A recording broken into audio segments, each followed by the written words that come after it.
Você sabia que o Natal e a festa de aniversário são as mesmas festas e com os mesmos significados?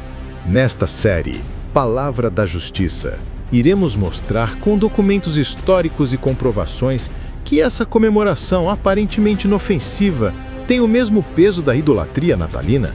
E o que veremos nesse vídeo irá mudar a forma de como enxergamos essa tradição. A festa do aniversário.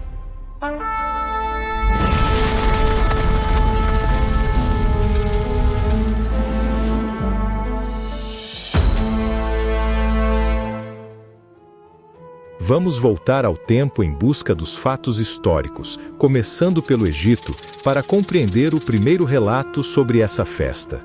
Esse acontecimento está descrito nas Escrituras Sagradas e está registrado no período dos faraós. E aconteceu ao terceiro dia, o dia do nascimento de Faraó, que fez um banquete a todos os seus servos, levantou a cabeça do copeiro e a cabeça do padeiro, no meio dos seus servos.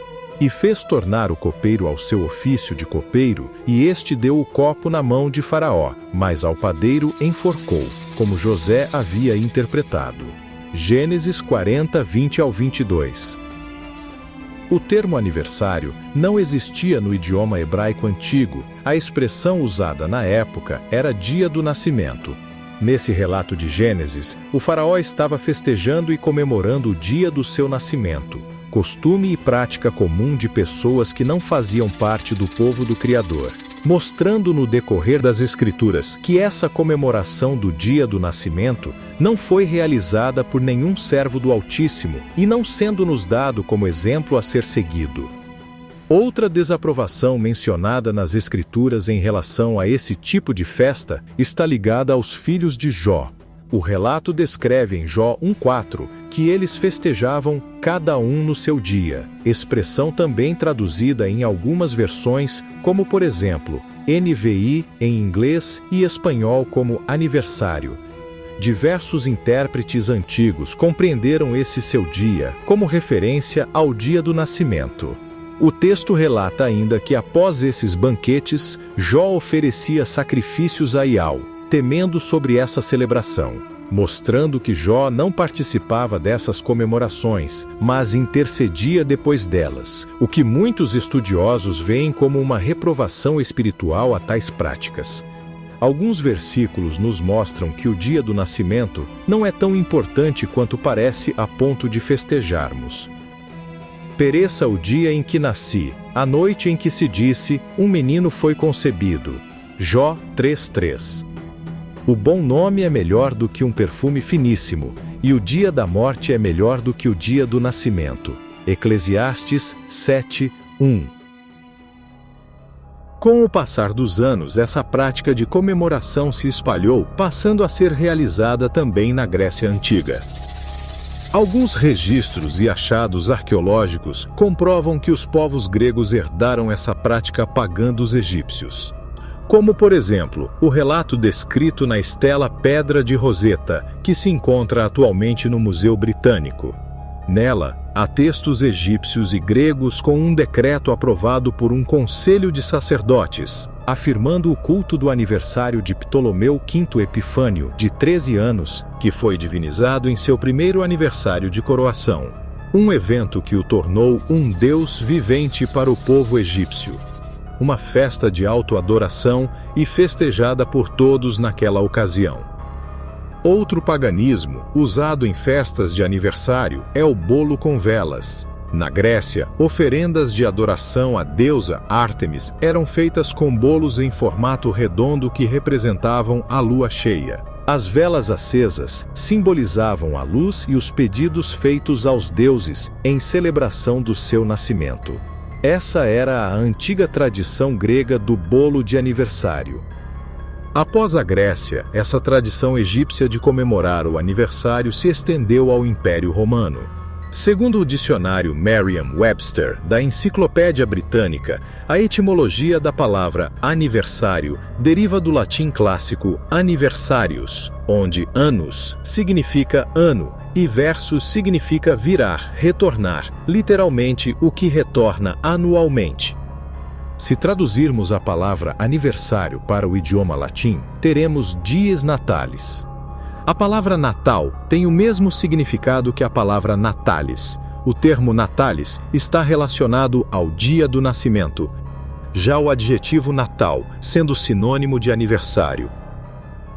No livro Religio Romana Handbook, um compilado de escritos sobre a religião romana, é afirmado claramente que a religião pagã romana incorpora as crenças espirituais, práticas, virtudes e filosofias da antiga Roma pagã. Um outro trecho do livro diz: dies natalis era um aniversário, ou mais geralmente, o aniversário de um evento fundador. Os romanos celebravam o aniversário de um indivíduo anualmente. O dies natalis romano estava conectado ao culto devido ao gênio. No site europeu Imperium Romanum, vemos a história sobre esse termo.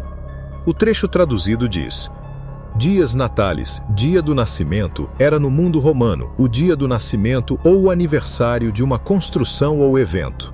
Os antigos romanos celebravam seu aniversário todos os anos. O aniversário dos imperadores, naturalmente, tinha uma cerimônia pública. Muitas vezes, o dia do nascimento do imperador era associado ao dies natalis do templo de alguma divindade.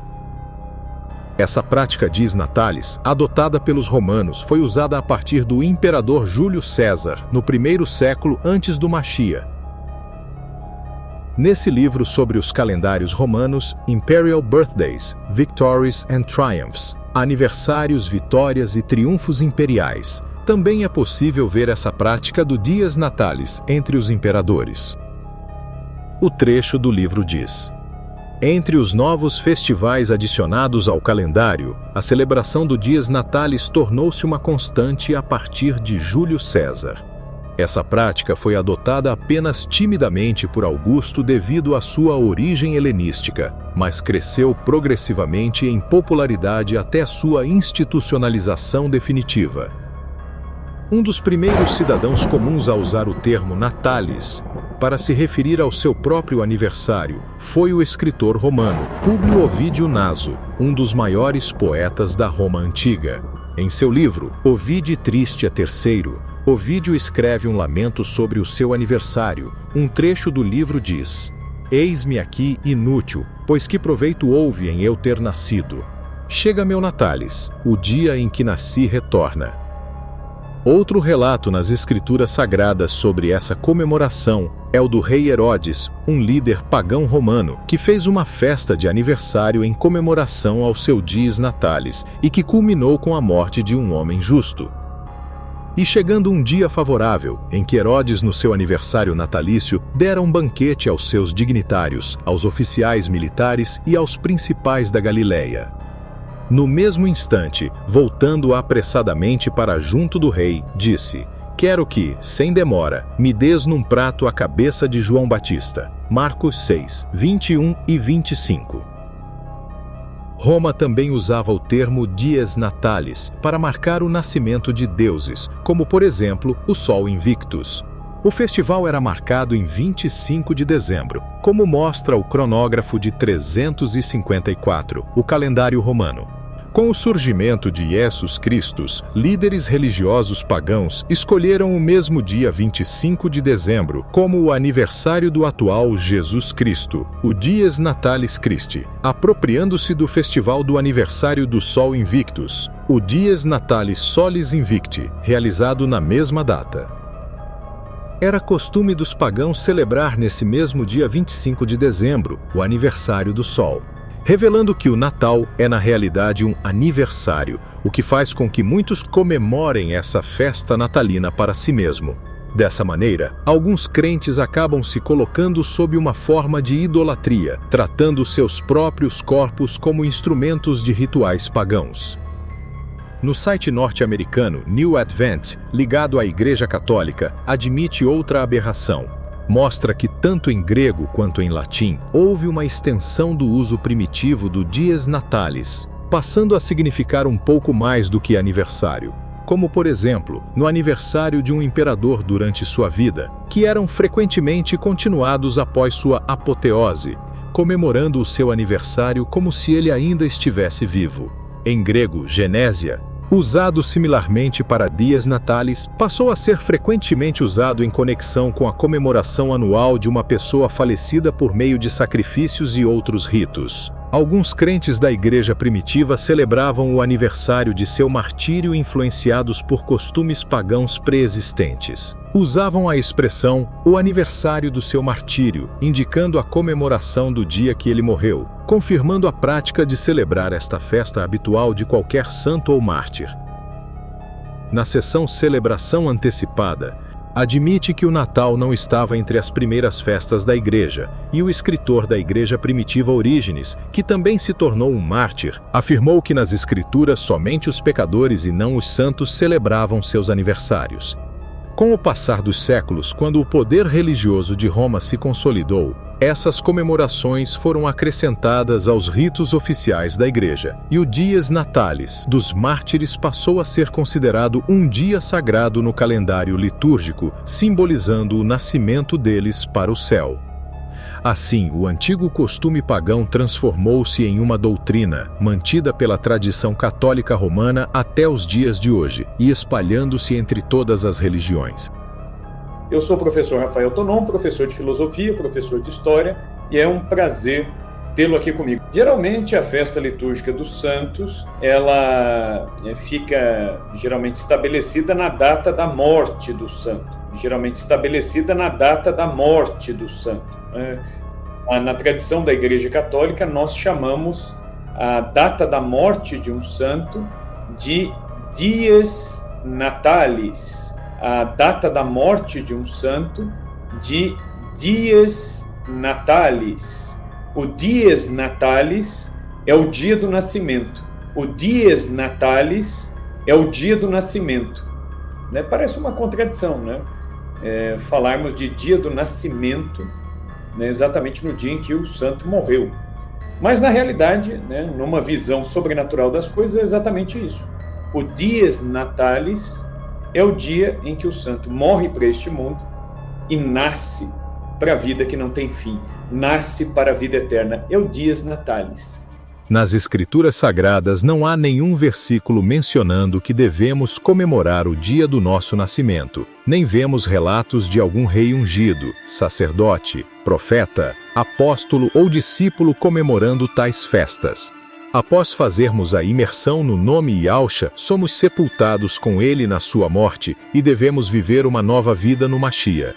Portanto, é injusto e incoerente querer celebrar o dia do nascimento do velho homem, sendo que esse já morreu. O que realmente devemos celebrar é o sacrifício daquele que morreu por nós e foi ressuscitado, fugindo das tradições humanas, filosofias e costumes pagãos e não segundo as ordenanças de Yahweh dos exércitos.